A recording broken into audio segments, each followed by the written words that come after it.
Narayanguda police ने multi level marketing के नाम से बेरोजगार नौजवान लड़के और लड़कियों को धोखा देते हुए लाखों रुपए वसूल करने के इल्जाम में दो नौजवानों को हिरासत में ले लिया। पुलिस के मुताबिक नल्लाकुंटा का रहने वाला साई शरण तेजा और सुरेश साकिन नारायणगुड़ा ने हिमायतनगर में एक इदारा कायम किया। उन्होंने बेरोजगार नौजवानों को रागिब करने के लिए मुलाजिमतों की फराहमी का तयक़ुन दिया।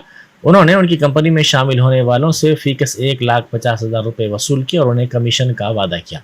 सिद्दीपेट से ताल्लुक़ रखने वाले अनुषा, राजू, नवीन और साई कुमार ने उनकी बातों पर यकीन करते हुए रकम जमा करवाई, लेकिन उन्हें कमीशन वसूल नहीं हुआ। इस सिलसिले में पूछने पर मुनासिब जवाब नहीं दिया गया, जिस पर उन्होंने 22 जुलाई को नारायणगुड़ा पुलिस से शिकायत की थी। पुलिस ने इस मामले में मुकदमा दर्ज करके तहकीकात का आगाज किया था। कल रकम जमा करवाने वाले दफ्तर के पास पहुंचकर एहतजाज कर रहे थे। पुलिस ने वहां पहुंचकर शरद तेजा और सुरेश को हिरासत में ले लिया।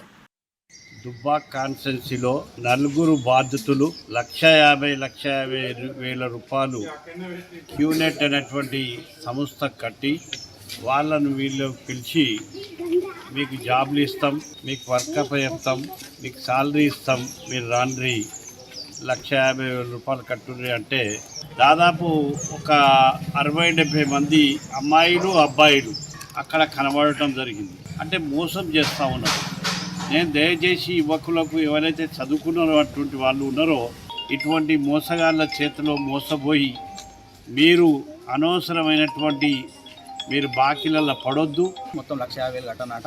ఇప్పుడు ఒక 40,000 కడితే అలా నన్ను ఉంచుకుంటారట, లేకపోతే 20,000 కూడా ఇయ్యరు, మొత్తం పైసలు ఇయ్యరు, బయటకి ఇలా కొడతారట అని చెప్పారు. మళ్ళీ పైసలు కూడా రావట అని చెప్పారు. చెప్పినాక నేను ఇక అట్లా అనుకొని ఉన్నా, ఇంక పైసలు కట్టాలని. నేను ఆడ సార్ దగ్గర ఉన్నా కాబట్టి మా అన్న నైనాన్ని ఉంటాడు. అన్నకి చెప్పిన, అన్నకి ఇట్లా పైసలు కడుతురాట, ఇట్లా మళ్ళీ ఇట్లా పైసలు తెలియకుండా కట్టారు, చెల్ల ఇట్లా అప్పు తెచ్చి కట్టారు, మళ్ళీ రానియరాట వాళ్ళకు ఎట్లా అంటే మా అన్న చేసి ఎంక్వైరీ చేసాను. మొత్తం తెలుసుకొని ఫోన్ చేసి ఎంక్వైరీ చేసాను. ఎంక్వైరీ చేసినాక ఇక్కడ చూస్తే మొత్తం దొంగ. తర్వాత నేను ఎంక్వైరీ చేసిన, అన్న ఎంక్వైరీ చేస్తే వీళ్ళు ముగ్గురు దొరికారు. అన్న మేము కూడా కట్టినాం, 1,50,000 కట్టినాం, మాకు కూడా ఏం వస్తలేదు అని వీళ్ళు చెప్పారు. చెప్పినాక అన్న సార్ చెప్పి సార్ని దొరుకుని వచ్చింది.